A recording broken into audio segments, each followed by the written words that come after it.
to the podcast with me, your host, Pete Titus. Sitting in the van, looking across the water. I'd love to tell you it's trout I'm after. I'd love to tell you it's salmon I'm after. I'd love to say it's grayling, perhaps even sea trout. But I'm not.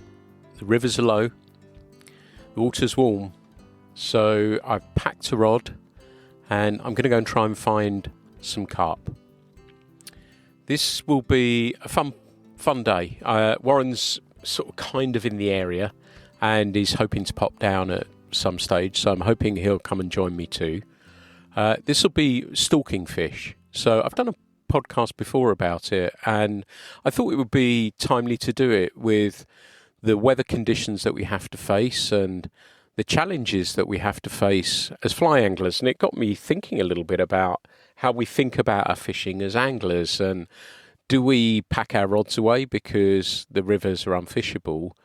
Or are you like me that you just need to have a rod in your hand and you're out fishing and it doesn't really matter what the species actually are, and you can be flexible with what you're doing and how you're doing it, and it can be really, really good fun. So the idea today is to try and spot a fish, cast to it and see if I can catch it. I've got a series of woolly buggers. I've got even some bonefish flies that Yestin tied for me as well. I've got some flies that Jeff Hadley gave me, carp Supremo. I remember I was here one particularly difficult day. Actually, I think I was with Warren. I've been raving about how good it was here. And then, of course, the wind came up and we thought, let's see what happens. It poured down with rain, but we stuck at it. But I was phoning him for advice. I said, I'm not really sure what to do, mate, now. But as I look out at the moment, water is pretty calm, pretty flat. There's a ripple to my right. But where I'm heading to, I'm hoping that there may be a fish there. Temperatures are really, really warm as well. So I've got plenty of water with me. It looks like there's a coffee thing here now as well, which is kind of cool. So I may have a coffee break. And we're going to see what happens. I've envisaged that we may end up sitting in the chairs in the shade for a little bit if it gets a little bit too warm. I've got sort of a SPF top with a hood on it. So I'll wear my baseball cap and then protect my ears. Top of my head, it's not as covered as well as it used to be. So I'm going to have that approach. I was thinking about wet wading, but I knocked my shin recently and I just didn't want to get in the water with a cut on my leg. So I thought I'd give that a miss. So I've got some waist waders on. I've got the Patagonia ones, which I'm really, really like. They're hugely practical as well. So I've got those. And I'm going to set up my rod, have a wander around, see if we can find a carp, possibly two. I'll be in touch with Warren, I'm sure. He'll be keeping me closely posted with his progress, and I'll do likewise to see if we catch a fish or two. But yeah, I'm going to try and fill you in with what happens and see how we get along there. And yeah, let's see if we can find the most exciting thing about this, I forgot to say, was about tailing carp. And you can actually see them feeding and casting to them.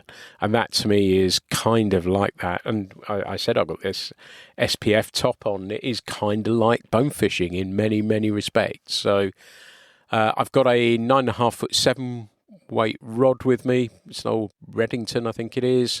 I've got the Rio single spay line. I like it because it loads the rod really quickly and fires the mass of any fly I send out nice and easily. So that's the setup. I've got a leader of about 12 foot, something along those sorts of lines, about 12 pound on the end.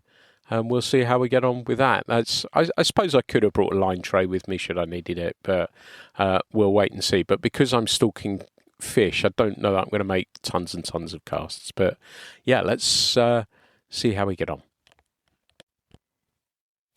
It's amazing. I feel like I've got the whole place to myself at the moment. I've been setting up my rod. I've got one of Jeff's patterns on. It's sort of like a woolly bugger with some red legs, sort of apse bloodworm type material on there as well. So I'm going to try that to start with. I thought I saw some nervous water in front of me, but I think it's just where the wind's changed a little bit and the bay I was talking about that was flat is no longer flat. So it may be where it's just coming into the rocks there. I'm going to scan the water a little bit. I can see part of me as well, your senses go into overdrive, and I can see a rock poking out of the water that I thought for a second was the back of a fish, but it keeps you on your toes. Like I say, the art of stalking is being patient, and it is looking for that moment, and then I guess the toughest thing is making sure you maximise on those moments at the moment. So I've got the fly on. I'm about, 100, 120 feet back from the water at the moment while I've tied my fly on. I'm going to have a wander along a little bit closer to the shoreline. I'm going to check out this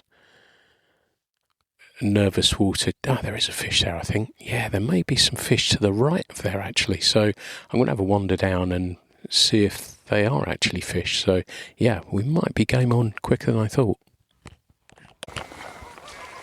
Perhaps my eyes were deceiving me. I was absolutely convinced there were fish there. I've made a few casts, but nothing. I'm walking along the bank now looking...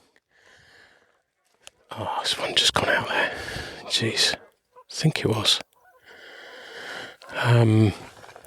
Just wandering along looking for signs. What I've got here is the ripple right in front of me, so actually seeing them is going to be problematic. But what I'm doing is working along the bank, walking, looking for signs of feeding fish, but the bank that I'm heading to has the sun behind me as well, and the water's a bit flatter there, so I think I've got a better chance of seeing a fish from there. And that's always a good thing to bear in mind if you're stalking fish. Think about sun position, and if you're able to, take that into account as well. But yeah, it looks and feels really, really good. Of course, water temperatures, it doesn't feel warm water, it's a reasonable expanse of water, so water doesn't feel warm at the moment.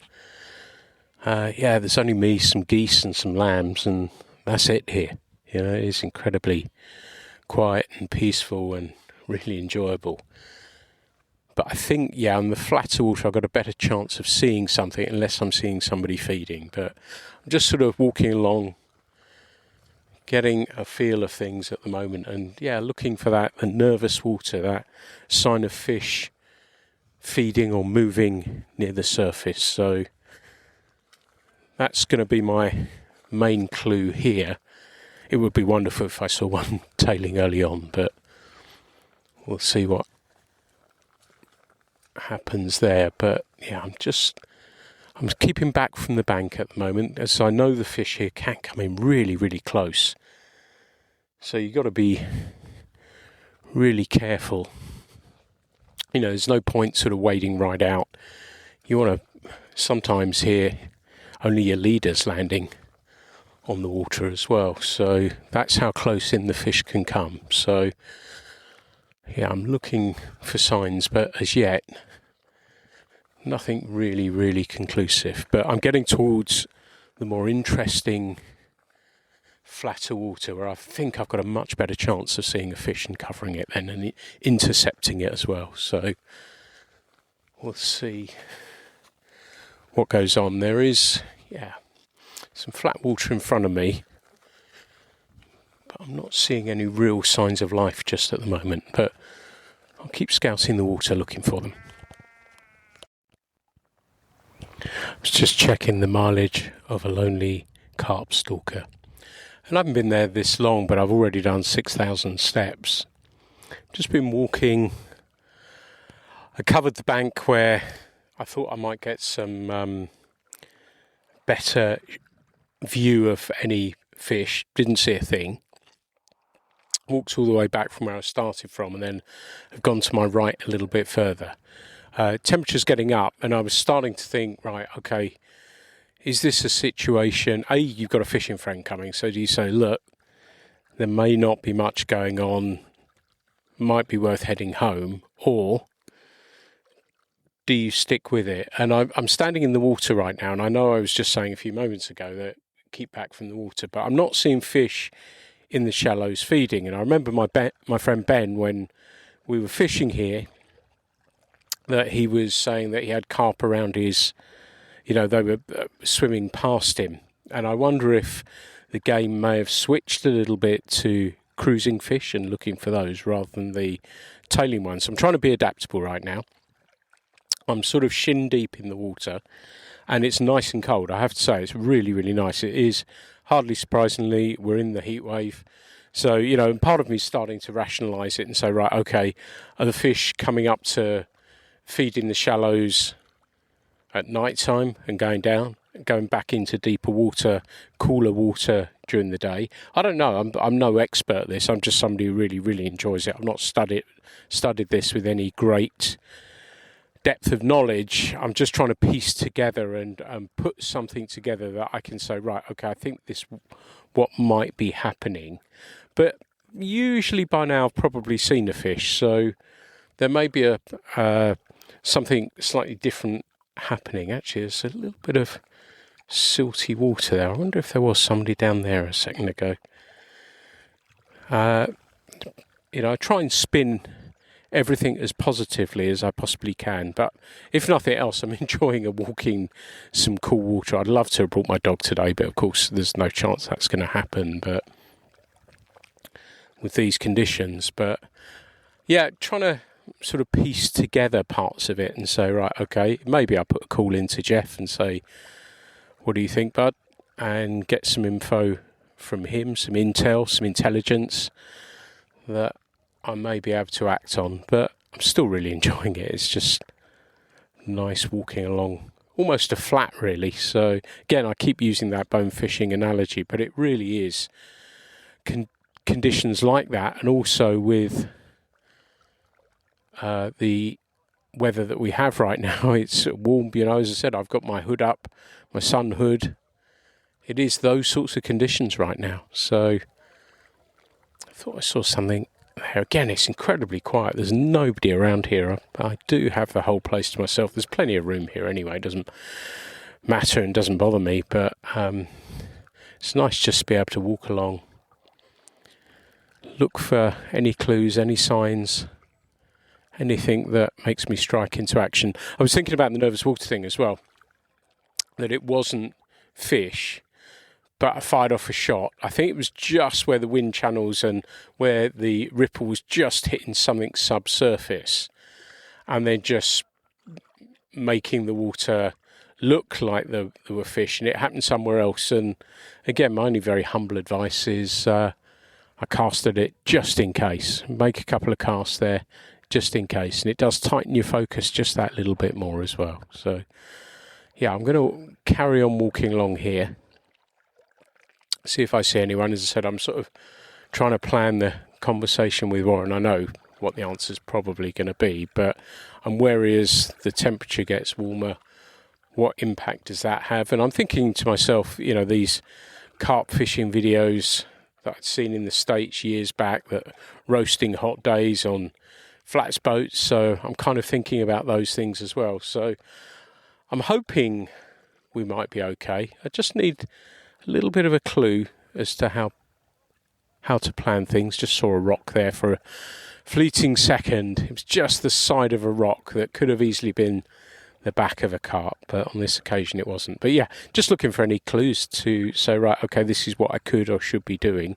And I've not had anything as yet. And that's one of the things, again, where you're searching out fish. There's just no point here. It's such a vast expanse of water that there's just no point standing in one spot and throwing your line out repetitively, not knowing. I'd much rather understand what's going on. I'd much rather see something. I'd much rather figure it out a little bit and then work from there. But the carp have not given me any clues as yet, but that doesn't mean just something would be useful that I can interpret and perhaps put into practice a little bit more. Decided to have a sit down for a bit. There's a little sort of converted horse box that's now a coffee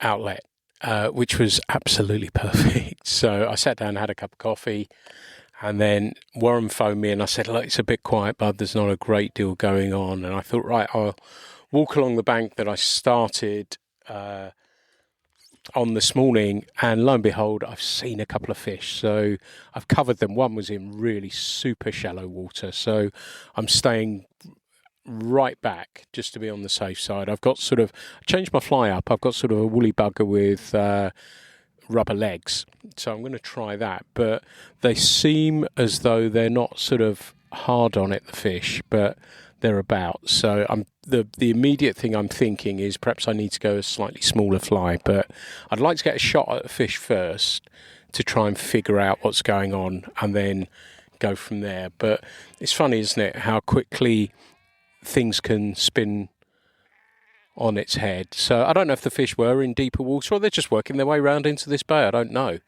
I'd love to know, but I don't. But seeing two fish has lifted spirits greatly. One I spooked, so he was in very, very shallow water and shot out.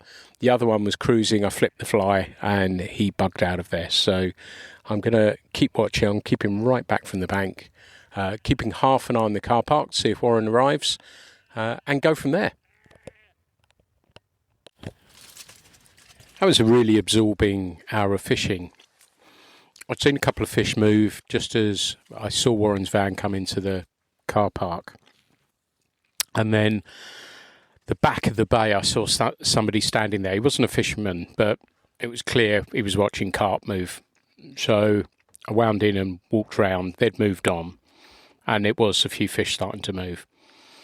Then what happened was really challenging yet interesting. That the fish, we were getting half-hearted pulls, takes. I had one run off, attached, and then came off. And we just had to keep sticking at it. And we were changing flies consistently. I even fished a dry Chernobyl ant on the top, and I had something to have a look at it. But the sense was that the fish weren't really fully committing. And again, we just kept changing. Warren fished with a intermediate line. Again, got some bumps, some takes, but we tried everything. We had squirmy worms on. I tried some of Jeff's flies, and that's where I had the most success. And then it is super hot here. And I said to Warren, I just need to get out the sun for a little bit, and then we'll come back. And there were fish just everywhere. And they were in pretty shallow water. So what I decided to do, and I tried it previously, but it hadn't worked, and I'd hung a squirmy worm under a Chernobyl ant. But Jeff had sent me, it was sort of like a foam caddis pattern, and then about 6-8 inches down to that, I just tied on a small river caddis, a nymph, and had a fish, which was really, really cool. It's been amazing fun. We're not done yet. We're just, as I said, we're getting out the sun a little bit and just having a breather and catching our breath, because it is quite intense out there, and it's one of those ones where you just get so engrossed in the fishing that you forget about the conditions, you forget about yourself a little bit, and then all of a sudden you're horribly dehydrated and it doesn't become so much fun. So we've done hopefully the adult thing and gone from there. But mate, it's been really interesting session, hasn't it, with fish all over the shop, none of them biting. It almost felt like it was heaven, but it could have easily been hell, right? Yeah, that's been a fascinating, I'm going to say a fascinating hour, but I suspect we were probably there 2 hours, 3 hours maybe, I don't know. It was that intense, just literally concentrating. Yeah, no luck for me, but constantly chained. I don't know, we just had a conversation, I think they've just started to get their noses down now and stay in the same place, whereas when I first turned up they were literally cruising about and not really settling. So fingers crossed they'll stay in one place and we'll have another go at them. Interesting thing for me as well was that earlier in this recording that I said that the water felt cool to warm in. The water now doesn't feel as cool. It feels a little bit warmer than it was previously, and that makes me wonder a little bit that perhaps they want that temperature to come up to feed. I don't know if again, I'm no expert on this, so I can't comment. But do you think perhaps that water temperature coming up a bit has provoked them to want to feed? It's something's made them stay in one place for longer periods rather than, repeating myself, rather than cruising around and not really stopping in one place. So it has to be something like that. I don't think it's anything to do with the food. I think the food's always been there, always in the same place. But I'm like yourself. I've absolutely no idea what I'm doing here. We're just experimenting and trying to teach ourselves as we go along. Well, I am anyway, yeah. It's lovely when you sort of kind of stumble on the right sort of method for these fish, and it does seem to be that you need to drift a small nymph in their way. We're using big chubby Chernobyl type dries just to hold them, because the water's so shallow here, and with beads and everything else, that you're just going to get hung up on the bottom the whole time. We walked back down here anyway, and I still had that dry dropper rig, but carp came and took the dry, which was kind of cool. I'm just watching a damsel go over the water now, actually. And then a few moments later, Warren was into a fish as well, using the same method. So I had a spare floating line for him. So that thankfully has made a little bit of a difference as well. So yeah, I think we stumbled on something here. Managed to catch another fish, and soon after Warren hooked one which sadly came off, and I'd noticed that we'd been fishing this sort of bung method, and you had to tweak the fly. You couldn't just let it static. They didn't want it static. It had to be moved a little bit. We never shout out if someone's hooked into a fish or anything, there's a splash or whatever, but there's none of that sort of stuff goes on. But after his fish came off, he said they need it moved a little bit, which was perfect. So he'd figured that as well. And it's really nice when you fish with someone that has figured stuff out as well. We were a little distance away, but heard what he said, and that was good. I'm sort of wandering along now. There's a big pot of fish that I've had a look at, and Warren's on at the moment. He's coming at them from a different angle. I'm just walking up the lake a little bit further just to see what's going on. I've had a lot of sun today. I can feel it. I've drank lots of water, but it's been incredibly warm, I have to say. So I'm wary of that. I don't think we're going to fish a whole lot longer, but it's been really fun. And again, this sort of, not being an expert, but just trying to use your fishing nous really to figure things out and see if you can find out where the fish are, first of all, how they're behaving, what they're feeding on, and then sometimes you catch some as well, which has been really, really good fun. So I've enjoyed that aspect of it, and I think that's one of the reasons I keep coming back to fishing all the time, because there's always something new, there's always something different that you can learn, try. And I've had to change flies a lot as well, so that's been interesting. That you think, right, okay, well, you've had one, and then I've got the fly, and then they seem to be incredibly smart. So yeah, you do have to keep mixing things up a little bit. I lost my nippers early on this morning. Heaven knows where they are. But I've got some ancient decrepit ones that I think my teeth probably would be better, but I don't think I'd be thanked if I did that. So I've not gone for that. But yeah, I'm going to have a little look out into the water. As I said, it's quieter here, and it was almost as if the fish were moving up the bank from where Warren was into an area that it looks as though there's sort of grass, moss, something like that. I can't see. Is Warren playing a fish? No, he's not. I thought he was playing a fish then for a sec. No, he wasn't. So I'm just going to wade out a little bit, to cool off, which is quite nice. So yeah, the water temperature as well, really tight in, is quite warm as you'd expect, and the fish are sort of sitting in that area right now, so they're kind of liking that. So yeah, sometimes feeding, sometimes tailing, but then other times, yeah, just sort of mooching, I think is probably the best description. But yeah, really, really enjoyable. And that's one of the things, that you can get a fly rod in your hand this time of year when you can't go to your normal spots. I really, really wanted to go down to the Tor. I feel like I've not fished it for a long time, so I'm missing that. But, you've got to adapt to the conditions. You've got to change things. You've got to mix things. And this is fun. I enjoyed it. I did a podcast, I think last year, might have been the year before, about carp on the fly. I've done a few now, and I really, really enjoy it. And if the trend is as it's starting to look, well, sometimes we have to look at different methods of fishing, and this is equally as much fun. And like I've been saying, it's kind of like walking a bonefish flat. It really is. You are looking for tailing fish or moving fish and trying to cover them, and you got to be accurate. And that's I've enjoyed that aspect to it as well so far. So it's just Warren just changing his fly. Sorry, I thought he was into a fish then. But so I don't know how much longer we're going to fish here today. There's a little bit more breeze, which is, I've got to say, incredibly welcome.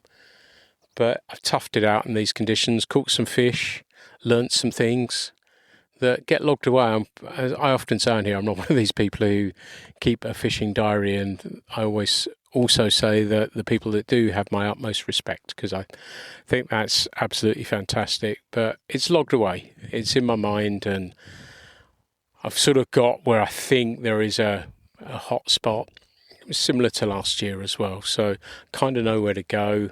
Found a different method as well, which has been worthwhile as well from that point of view. So I've enjoyed that. So yeah, we'll see how much further we fish on for. But I think we're sort of in the process of probably subconsciously winding down.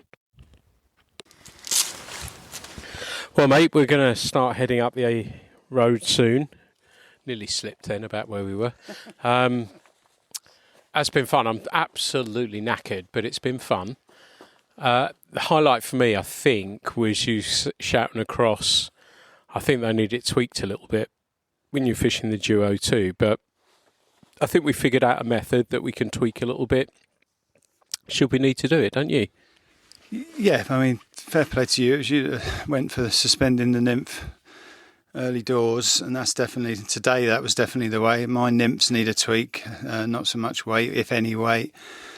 Yeah, there's a couple of things we'll change when we come back, but it was just a lovely afternoon trying to work things out, really. It wasn't, considering the amount of fish we had in front of us, it certainly wasn't easy making contact with them, but that was half the fun of it today, definitely.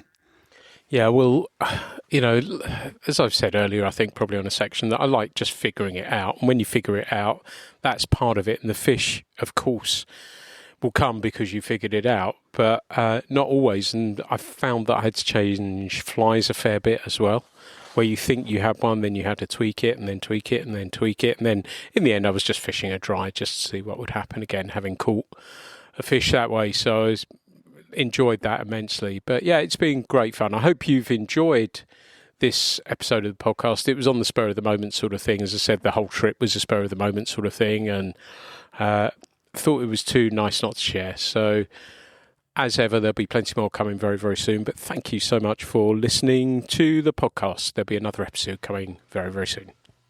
Thanks for listening to the Fly Culture podcast, brought to you in association with the Voice of Game Angling, Trout and Salmon, where Pete is the editor.